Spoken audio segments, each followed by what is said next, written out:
So Nigel, it's a pleasure and an honor to have you here. Thank you. You're the co-founder of FanDuel. Yeah. I mean, that's a big thing. Yeah. And today you're here as the co-founder and CEO of BetHog. Yep. Right? So can you tell us what prompted you into building a crypto casino business, and do you feel this is the future of the industry? Yeah, no, it's a good question. So I've been in crypto for about 5 years, heavily involved. I've been interested in crypto for maybe 10. I think crypto has delivered a lot of promise that we're now seeing really being fulfilled. One of the biggest challenges I always found as an operator back at FanDuel was payments. Being reliant on Visa, MasterCard, being always worried that operator provider might just disappear. And what we see with crypto is that just vanishes. That's exceptional. The second thing I think is just fascinating with crypto is today we're seeing something like $4 trillion in liquid assets sitting on chain. And those people who own that tend to be very well aligned with sort of the online betting, in that they're younger, they skew meal, they're risk seeking, and so I think it's incredible. Even for this $4 trillion in assets that are just sitting there, they want something to do with it, and so yes, I think that's really exciting.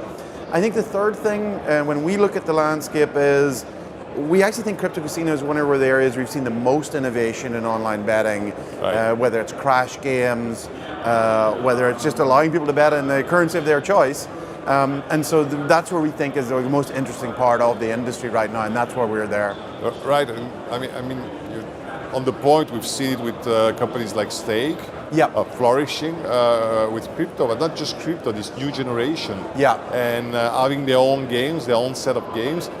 And what you're saying about Visa and MasterCard is very interesting in the context of the hearings that are happening right now in the parliament in the United States with Visa and MasterCard being challenged by US authorities because they basically have a monopoly and they are obviously abusing it. Mm-hmm. Crypto, and to be honest, I'm not an early believer in crypto, can be the solution. So it's a very, very interesting point. Yeah, like as an operator, I think the users often don't see it because they're like, I deposit my money on my credit card and it turns up immediately. What they don't see is an operator, I don't see that for maybe a month. And when I do see it, I'm getting charged extensively for the transfer of that money. Yeah. As an onshore operator, I might be paying up to 20% of my revenue just in payments. Yeah. Offshore, even worse. Yeah. So it's a massive unlock crypto provide. Yeah. How have you gone about building something different? Is it a challenge to build excitement when you're doing something which is totally unique in the market? I mean, you want to be a leader. You want to be, but you don't want to be the first one. It's always a very, very difficult position to be the first one. Yeah, there's a saying that pioneers get arrows in their back. Pioneers get arrows in their back. Exactly. And I've experienced that. Being the very, very first is hard because, your investors are like, well, we've never seen anything like this before. Investors hate investing in new things. They want to be invest in the thing that's already proven. Exactly. But at that point, it's often too late. And so, for me, I don't think we're early. I think we're early in crypto, but we're not the pioneer. I think companies like you mentioned, like Stake, who've been in it since 2017, have made enormous strides in this market. But while I don't think we're maybe, we're certainly not the first, it's still very early. This is a market that's seeing exceptionally fast growth. This is a market where I think when I look at the market today, I see maybe something like 500 crypto casinos. I've sort of tried to count them, and you lose count at like probably 100. But when I look at them, with a small number of exceptions, Stake being one of them, you all see the same product. It's the same product. It's the same product from third-party vendors. The experience of the user coming in and playing it is essentially the same across all of them. And oftentimes that experience is not very good. Right. And to me, that says to me, this is a huge opportunity because we know as a team, we can make that experience better. We can make it unique. And that's what we're really focused on is like, sure, you may be coming on, you may go straight to Pragmatic and play Sugar Rush, or you may go straight to an Evolution and play Baccarat. But we can make doing that more fun in BetHog than doing it anywhere else. Right. And that's what we're focusing on is how do we differentiate, how do we make that experience better? So talking about the differentiation and having your own set of games, I'm intrigued by the fact that you're developing your own games. Do you feel a smaller number of quality proprietary titles can outperform wider selection of third-party games? You have already answered that question, but can you dwell a little bit deeper into that? I understand. Please? No, it's a really good question.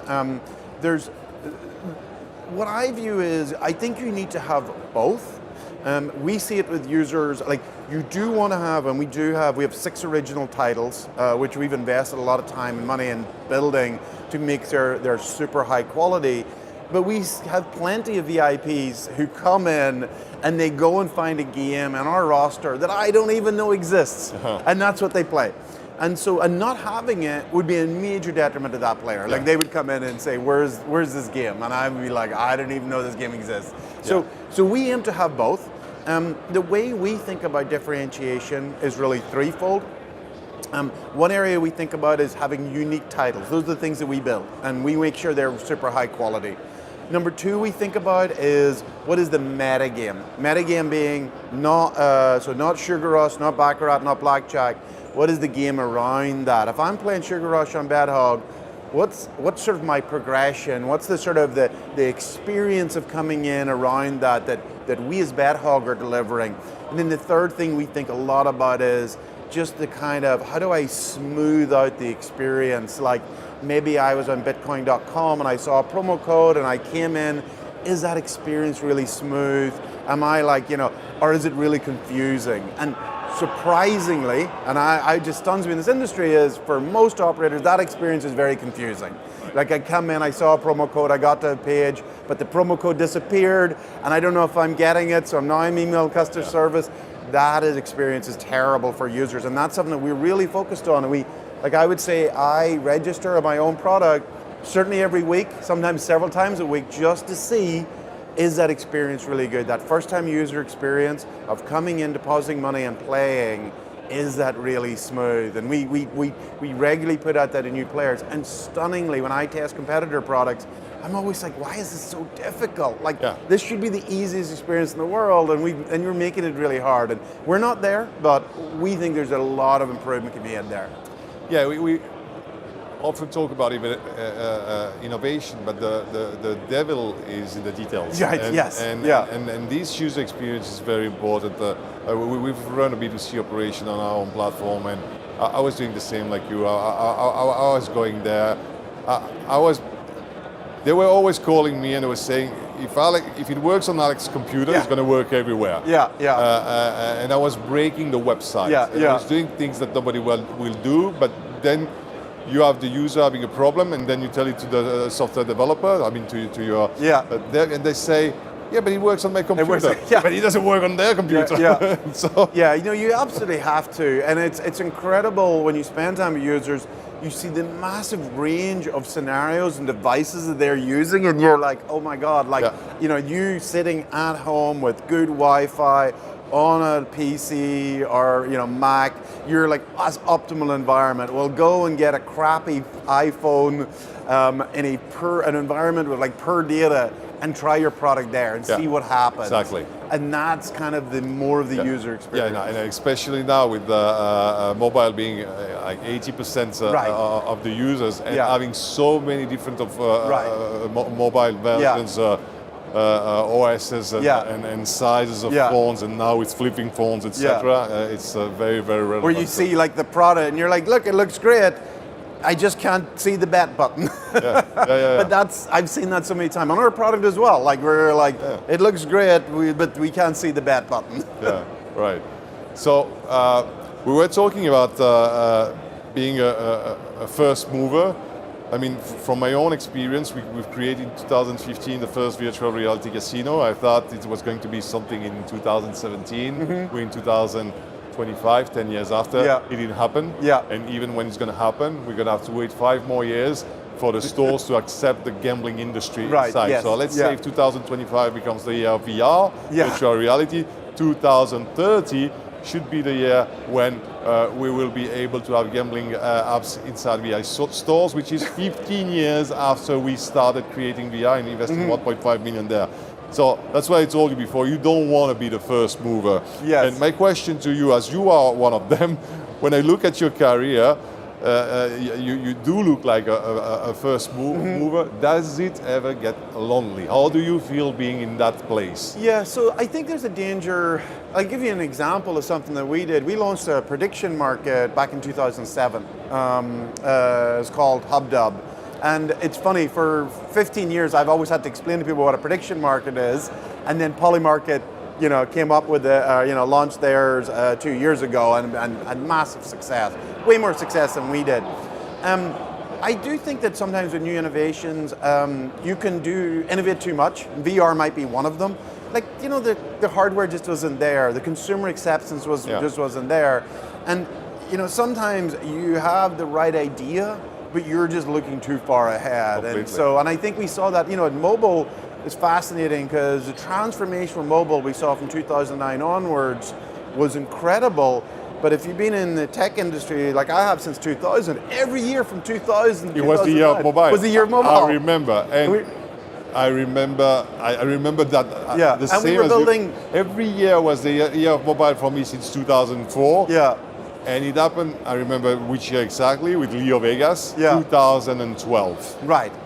And for 10 years, we were building mobile apps and like Java platforms that no one used, which were pretty much unusable. But we were all like, this is the year. So, and in fact, a lot of, a lot of like funds that were early on mobile, but they were too early, and they invested in a whole bunch of companies, and those companies all failed, and by the time mobile came around, they were late. So they're definitely being a too early, and so it's really choosing yes, this is a thing, and we're right, and this is the time. So timing is like absolutely crucial. Completely. Yeah. So Nigel, this is the second day of ICE at Barcelona. Yeah. First year they're coming here. I'm personally very happy. It's our hometown. That's where we have our offices. Is there anything you've seen yet that you think could become a trend, or any new product, something that have attracted your attention? So one of the things that I think is fascinating, because I straddle crypto and betting, online casino, online sports betting. One of the things that's more what I haven't really seen is those two industries almost, even when you're a crypto casino, they just seem totally separate. But we are seeing developments in crypto, like meme coins being a great example. To me, meme coins is probably one of the best betting products ever invented. It's an exceptionally exciting, high volatility, informational news content every minute. Really, really exciting. But I don't think there's anyone or any stand here that's covering it.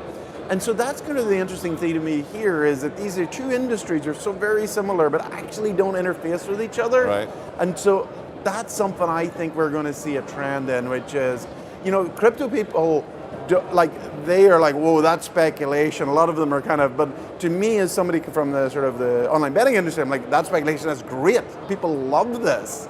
So it's a very weird one, which is it's a branch of crypto, which isn't really liked within crypto, but it really should fit here because this is an industry we all know and love. So that's one thing I think is really interesting. I haven't seen much of it here, but I think we're going to see it here because it is, I think, particularly meme coins, one of the most exciting gambling products invented in the last 30 years. Right. Thank you very much. Thank you.